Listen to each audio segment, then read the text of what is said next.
Darren. I'm here with Darren and Francis.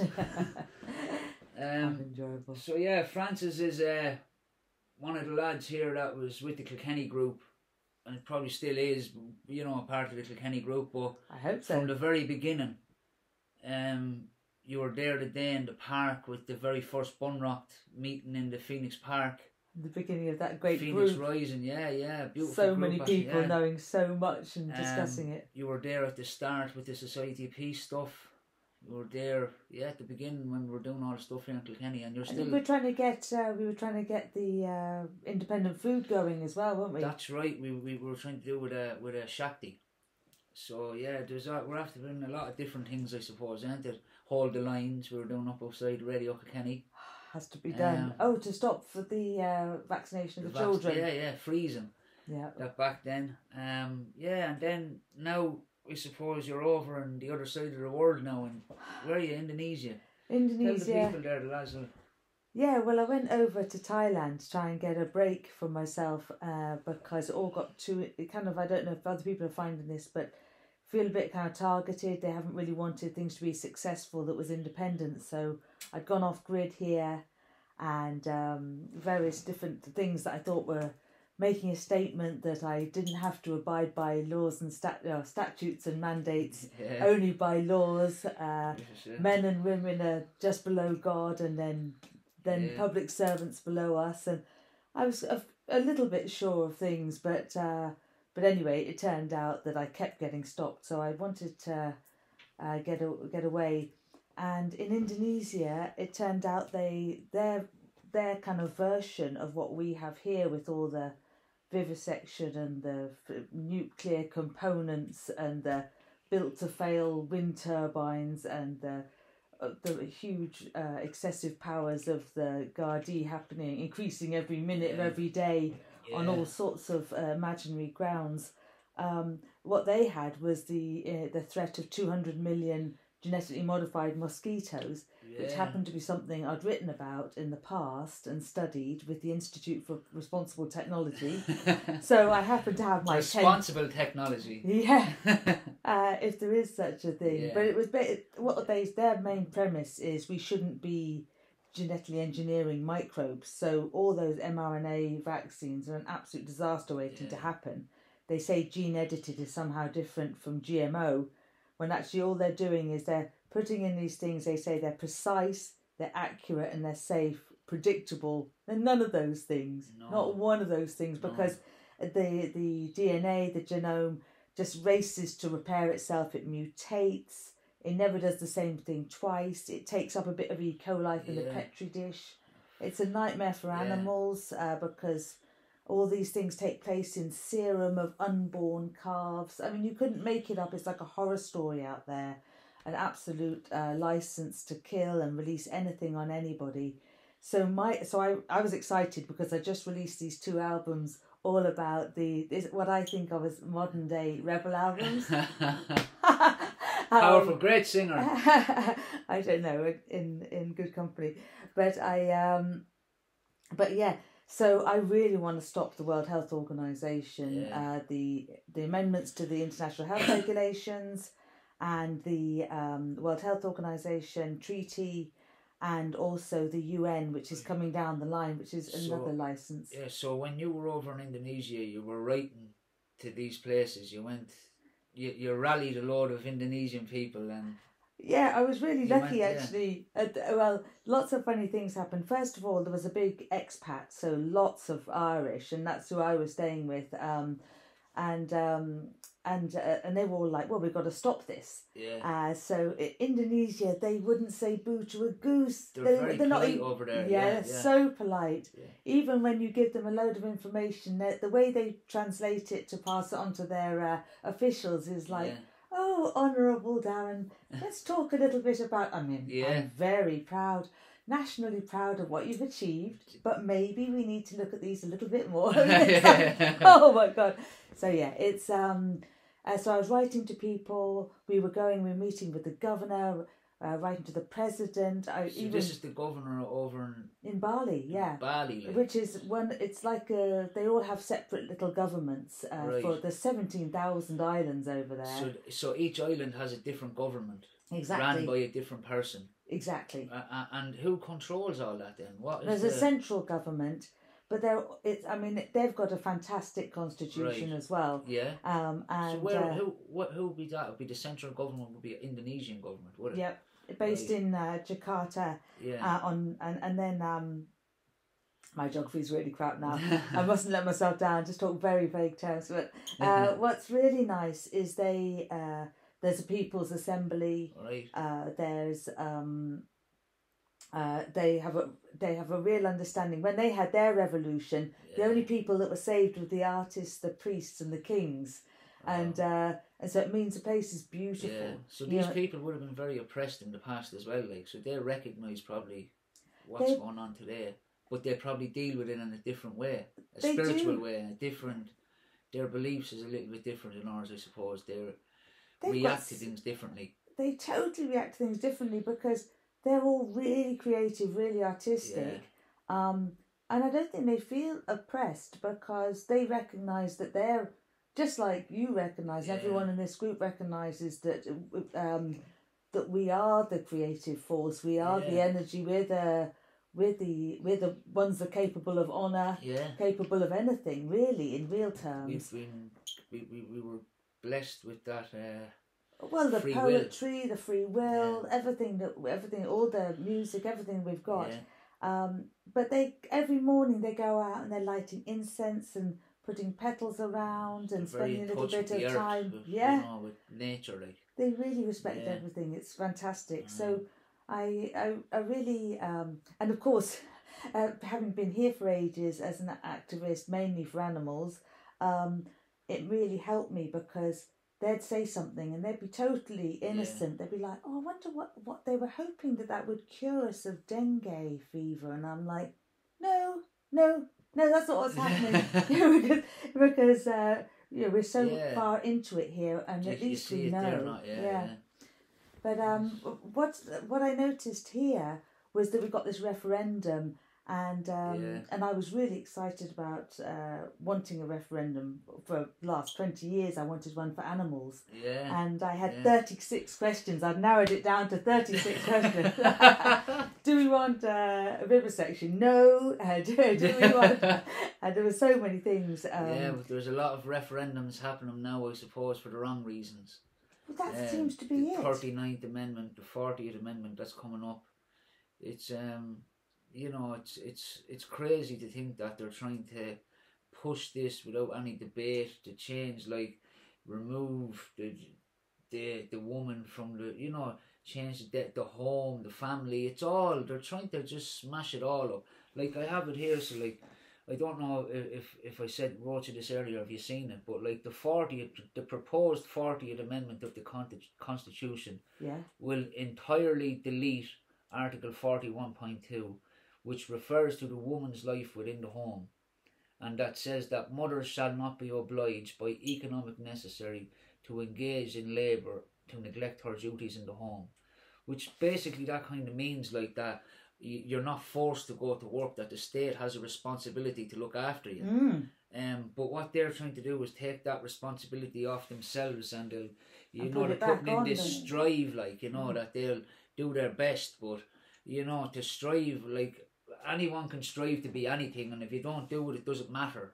Because it's just like a goal or something that you might but when you have responsibilities and you have these then you have to. There's consequences if they don't. There are consequences, and then this leaves it open to so many other things too, like even with the family. But when you said about the woman taking the woman, there is a real aspect to the fact that's one of the only mentions of the word woman in the Constitution, isn't it? In the world. In the world. Yeah. What, so in any constitution anywhere? That the woman is mentioned. That the woman, not mentioned, but that the woman is placed in the home is recognised, and that she's basically recognised as the heart of the home, because it says without the family, like without the mother you can't have the family, And without the family, you can't have the social order. Exactly. Social order can't be achieved. Like, so if they take the mother out of the home, and this social order will never be achieved. You know, there's a book there that I had. But just to come back onto that, when I mean, first of all, woman everything's become very politically correct, and as if woman and man are just one of several genders that you might be. Yeah. But what I was excited about was that when we were correcting our status, we were told in no uncertain terms that woman and man are lawful terms. That those words are the whole linchpin of our rights, of any person's right, fundamental rights. Like it's natural law. Yes. And like even like the woman, it's the family is above all positive law. Yeah. Like, as in all the mandates. Yeah, all of these. Like the family is above all that. The family is protected within the Constitution, and it's above all that. It states that within our Constitution. So to remove that, you're actually delimiting women's rights altogether, I believe. What's the what are they replacing it with? They're like durable relationship. So like it's mad, like, because like you can have, I have a durable relationship with Buddy here. You do, and it's beautiful. You know, so is that my dog here now might be entitled to a stake in my will, like, can he, you know, if he could argue it. Like you can have a durable relationship with anybody, and I think I seen something earlier, somebody had put something up, I think it was the Bunrock group on YouTube, and he put up something about the durable relationship, the definition of the EU, because it's in one of the EU laws, a durable relationship is, and it basically breaks it down to a relationship of convenience. Well, that's absolutely terrible. It makes total sense, really, if you think about it, that they're changing this to a durable relationship, which will, like, the immigration problem at the moment, like, we need to, I'm not going to say close the borders, because Ireland doesn't have borders, right? We live on an island, right? We don't have borders, and say to the people who shouts that, stop asking for them, because we don't have them and we don't want them. But what we do have is passport control at the airports. And if we could have like that at the airports and at the ferries, and if you haven't got a passport, you're gone, you're deported. You do proper crime checks, the background checks on these people when they come into the country, and that's what should be done. Because what I think what you were saying as well to me about that and the durable relationship is, in a way, there's no end to it. Yeah. I can prove that 50 of my family I have a durable relationship with, so they need to come with me. So there are problems with that. But the other thing, even for nationals who are here, they weren't you saying that if you take out these ways of deciding exactly who is related to who and in what way, first of all you're undermining your DNA relationship, which is the only way you can prove anything. And secondly, what we're heading towards, the artificial intelligence side of things, they're going to be saying, oh, you say you have a durable relationship with Buddy, but we've found out through this algorithm that it's not satisfactory. So we're going to claim that little bit of property for the state. Yeah, exactly. And all the people who were enjoying benefits, who did you work out would be actually completely could be knocked off? Who would they? Well, mothers.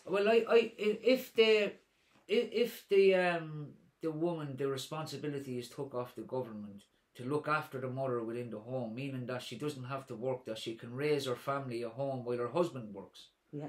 And the state has to give her like children's allowance, back to school money. When you take that responsibility away, you forget about them payments. Now you will have to go and get a job, like. You'll be down the job centre while the government will give you subsidy money for your children to be brought to creche, an indoctrination programme at that size, and then they'll go to a bigger indoctrination camp, and you'll spend no time with your children. And when you say indoctrination camp, you actually schools, like, it's going to be just like a narration of the narrative they want you to hear. And then, like, not only that, but Article 40, where they're the carers bill, right? So like Article 40, it says it will also insert a new article, Article 42B, which states the state recognises that the provisions of care by members of a family, right, to one another by reason of the bond that exists among them, gives to society a support without which the common good cannot be achieved, and shall strive to support such provision. Now, right, but they're changing the definition of family, to durable relationship, ain't they? So now they're saying basically anyone can be a carer. Yeah. For like a school teacher can be a carer. You know, and my concern with that is that if your child is in school and the teacher then through law or through our constitution would actually be that child's carer at that moment of time, now it actually gives them rights over that to child. Administer you know what to your child, and God knows what else. What were you saying about foster parents? Yeah, right. So I mean that's a very lucrative job being a foster family. So the durable relationship thing, right? If say a woman, say yourself, and you have a nice big house and you have a husband and a couple of children of your own, right? And then you foster kids, right? So you might take in 100 children and, you know, just foster them, you know what I mean? Yeah, and getting 400 quid a week or something. But you might only foster a child for, you know, a year until they move on and get something. So you could say over the space of, you could maybe 150 of them maybe. Yeah. So God forbid if anything was to happen to you when you died. Now all of them children can contest your will because they actually can say that they have durable relationships with you. That's something that I heard Senator McCown talking about yesterday. And it's very interesting, like that. She's very on point. And because that, how many court cases are going to be brought forward and how much money is going to be used up, people haven't got the money to be going to courts. No. And getting their children back, there'll be no chance of getting your child back because those foster parents that are making so much money from the state are going to be saying, we've got the durable relationship now, they haven't. They can't give the definition of a durable relationship, you see. No. I can't, like, a part of me thinks that this is a big distraction, to be honest, that there's something else going on in the background. Well, there is, yeah. Right? And then the other part of me saying this is not going to pass, Darren. All of the TDs have said it yesterday that this can't pass. Like it's been rushed through the stages of the Dáil like a hot potato. Yeah. You know, and there's no debate on it. And it's supposedly, I mean, what I'd really want to say about it is that even if it seems to be an illusion of a respect for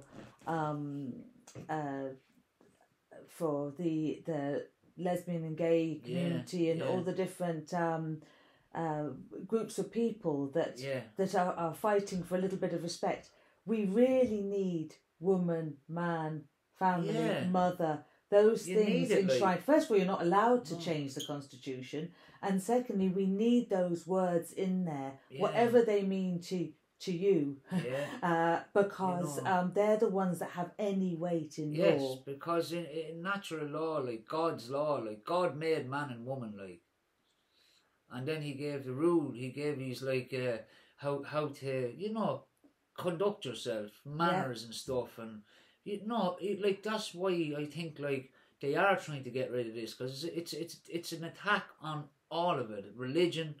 Like the whole morals. If you look at the Constitution, the articles that they're amending now, like Article 40 to 44 is. What were you saying about that? They're adding some parts in as well. So they're adding the Article 40 Article 40.2. They're adding in Article 42B. That's it. Right. So when you said it's a big distraction. Yeah. What I love, we were talking about it earlier, and I wanted you to kind of explain it again. There's amongst people who understand this and the translations. You really narrowed it down well when you said about the 2019. No, not 2019. 1919 Yeah. version Yeah. as being very original, Yeah. but not having the spelt out the actions that should be involved. So you see, the 1919 Constitution, Bunrock Dála Éireann, was the very first Dáil. Like, I have it upstairs. I want to get it. Like, no. So the very first Dáil, for the people who, you can go on my channel there on Darrren-Anthony Real Talk, look up the documents and you'll see it. Right? So Bunrock Dála Éireann was a 5-article provisional constitution. Yeah. A document that was given, at the time it was wrote up until the people gave themselves a constitution. Right? And that happened in 1919. So after the 1918 general election, we had the very first Dáil, which was sat in the Mansion House on, right, so the 29th of December. Or, 21st of January. The 21st of January, 1919. But you're saying that they actually wrote up the Constitution in... So there was...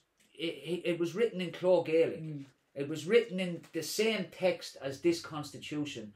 And there's a reason that was done like that. Because the 1919 Bunrock Dála Éireann was a provisional constitution, a provisional document to say, this is what we have. Until we get a constitution, this is going to be our little rules that we'll run. Right? Until the people give themselves a constitution. Then in 1937, this is the constitution they gave ourselves. And it's a follow-up. The text is identical. So you can see the play, right? 1918 general election. Sinn Féin wins it. The English weren't really expecting that to happen, right? We had the very first Dáil. We give ourselves a provisional constitution, a message to the free nations, a democratic program, and there was something else we did up as well. There's a couple of documents, 4 documents, message, Anyway, right. So let me get where I was, right. So what goes wrong after that? Because they give the people. Then there's a blue. What happened, Francis, was in 1922 we had the treaty. The Anglo-Irish Treaty, which brought out the Free State, right? We had the Free State Constitution, the 1922 Constitution, which there was the civil war here in Ireland over because De Valera's side wouldn't agree with the oath to the king. Article 17 of the Free State Constitution has an oath to the king.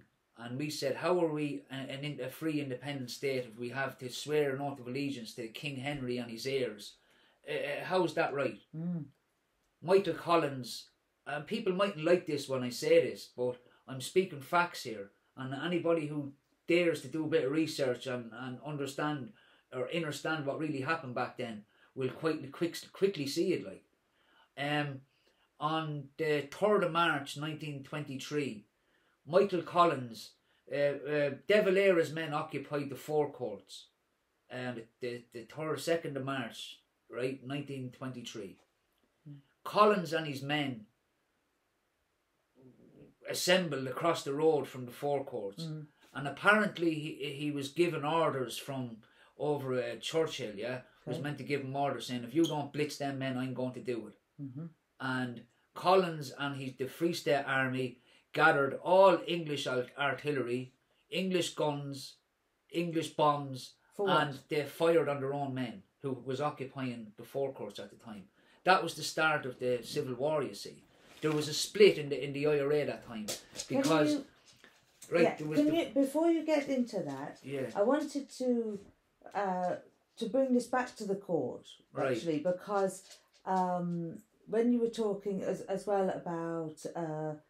how we deal with the courts now. I mean, there's literally zero trust. What came to what brought me back to this moment was we talked earlier or in the past about how the Cló Gaelic is the superior and the Article 63 states if there's conflict between the Irish and English text, the Irish text shall prevail. Exactly. So in a way, that's what we should do. But as somebody who is living in this day and age, dealing with dealing with these things, house things, family things, financial things, medical things, any of basic rights.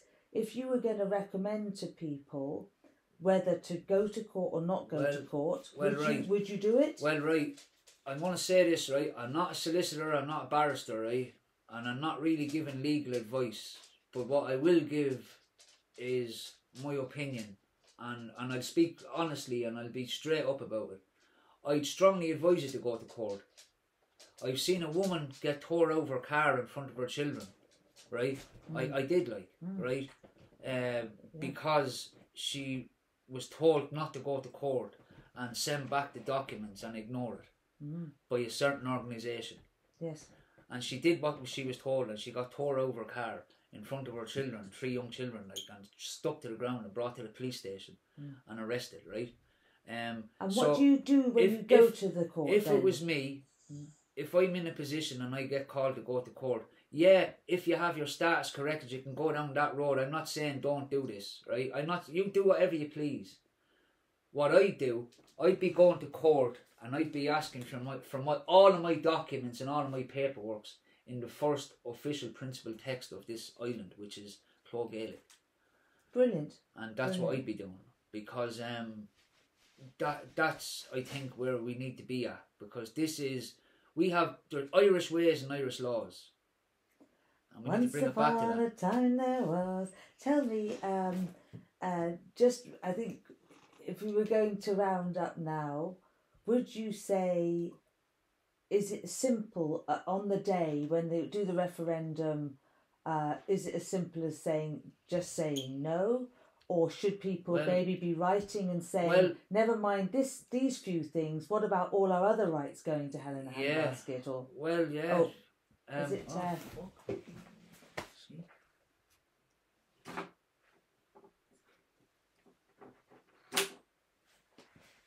Let's see if it's saved.